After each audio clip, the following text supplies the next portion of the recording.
Hi everybody, it's Nancy here. And here's Maybelle. Say hello, Maybelle. You got to move. I hope you're all having a great weekend. Come here, Maybelle. Come on, get down. Get down. Good girl. And I've had time to play again. And Maybelle wants to be in the screen. Come on, baby. That's a good girl. Go. Go play. And I had time to play again. And I told you all I bought this new die. This one. And so I took apart the template that I made off, the free template that I got off the internet, and with the little Easter nest for my two little girls, grandchildren. So I redone it with the new die, and I love it. Now I had to create this myself, and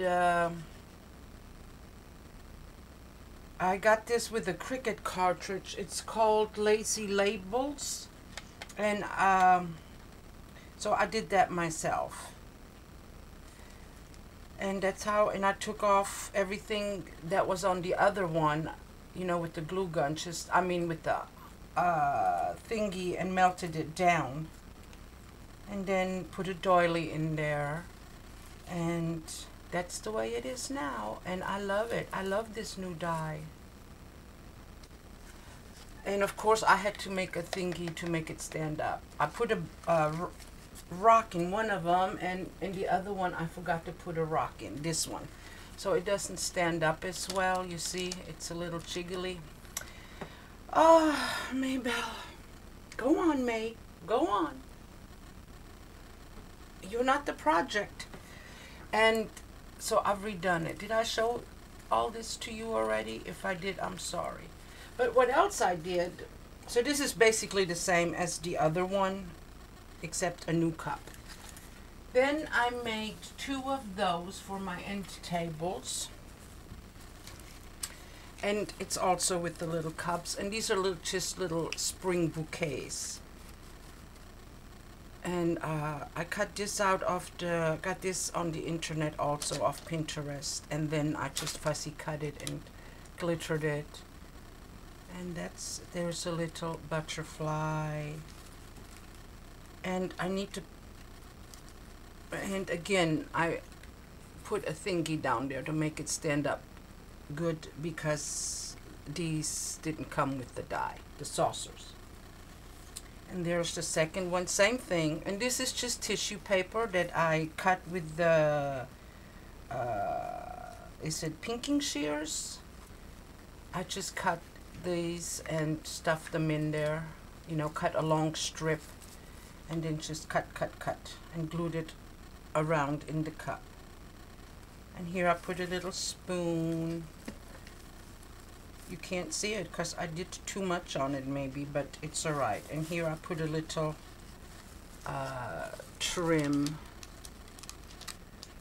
And then I know most of you are familiar with the Scrap Been Happy XO. She's, I think, in Australia, and she, oh God, she does wonderful projects. Maybe I'll stop.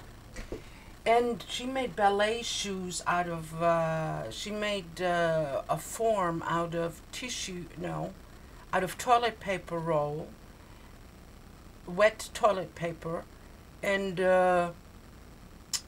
saran wrap, and made her own form. Well, and then paper mache the form and cut out the ballet shoe. Well, I couldn't do that. So what I did is I found a template for a children's shoe on the internet. And I printed out the template and cut away and cut away and cut away till I finally had my own template and made my own ballet shoes. Because the children's shoe was chunky and big. So what do you all think of my ballet shoes? I just love ballet shoes also.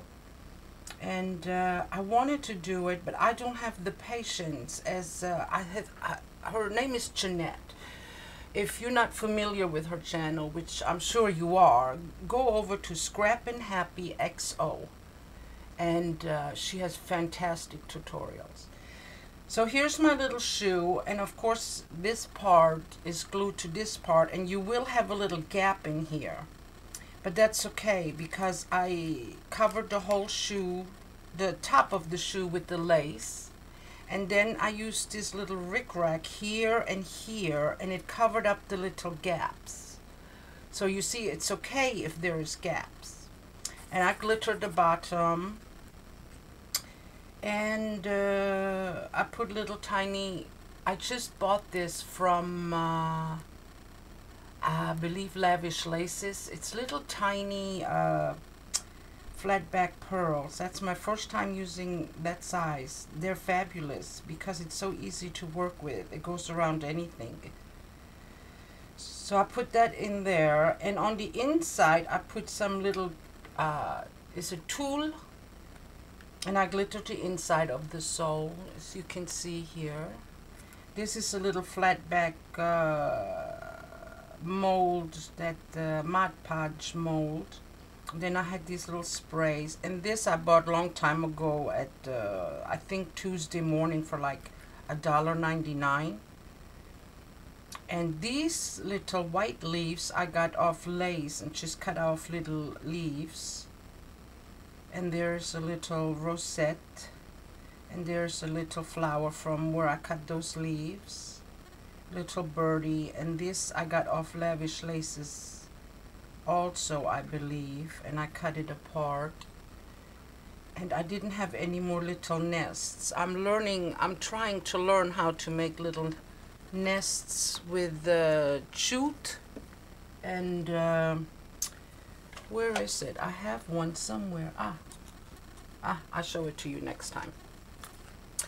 So anyway, here's one little shoe, and here's the other one. And I put a little bling in there, and a little tiny Mod Podge frame with a picture in it, and basically the same thing, the same oh, and I put the little crown on the bottom as the flat, to make a flat part where they stand, the ballerinas.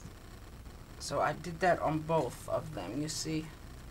So that's supposed to represent the flat part of the shoe. And there I put a little sequin.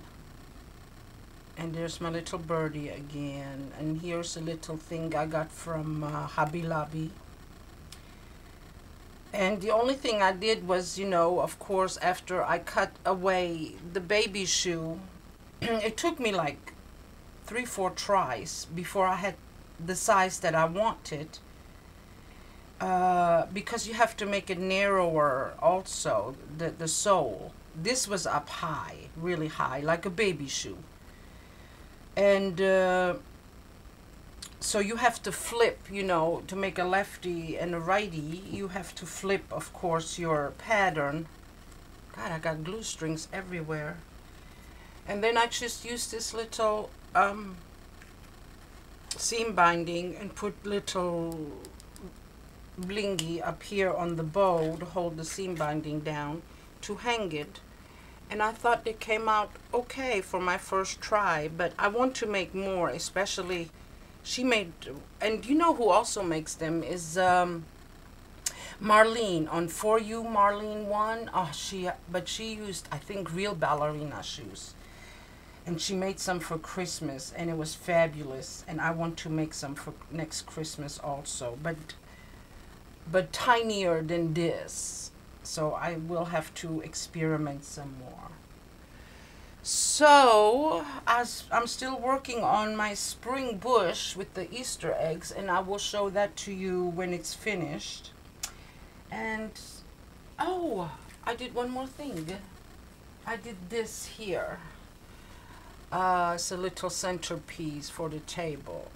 This is just, I don't know what to call this, a spring spool, because this is a spool of some lace, you know, just a chipboard spool. And I put some paper on it, and I got this off the internet, and I blinged out her crown and put 2 little flowers on there. I hope you can see. And then I just, again, just decorated. These are the Mod Podge pieces. No, these are from the Martha Stewart mold. Those little branches, they're like this. They're from a Martha Stewart mold. And there I put a little mushroom and flowers. And this little thing, rosette trim, is the one I used also on the ballerina shoes. I got that from Hobby Lobby. This is from Craft Supply 1. And these little birdies I got off the internet, you see. And this one I gave a crown. There's a little rose. It was a charm and I clipped off the thingy. And that's it. That's gonna go on the table with the other stuff. And all I have to make sure now, oh, and there's a little, this was, I think when I bought something from Natasha's Scrapbook Corner, I think she gave that to me as a gift. It was either Natasha or it was Lavish Laces. That's a cute little applique leaf. Beautiful. And all I got to do now is keep Maybelle and Cora, my two cats, away from it. And that's it. That's what I've been playing with. And I will finish my spring bush when I'm finished with it. I will show that to you. I call it a spring bush because it's not all Easter. I put a ballerina in there. So my daughter said, "What has that got to do with Easter?" And I said, well, nothing. But I just call it my Renaissance bush, a rebirth bush, because it has eggs, which is rebirth. And the ballerina just goes in there with it. So it's not my Easter bush. It's going to be my rebirth bush, my spring bush. Spring is rebirth. So that was my explanation. But isn't she cute? Very nice. I like this, but I have to keep my cats away from it. Okay, girls and boys, thank you for watching my channel and for supporting me. Have a wonderful weekend and be kind and good to each other. Thank you.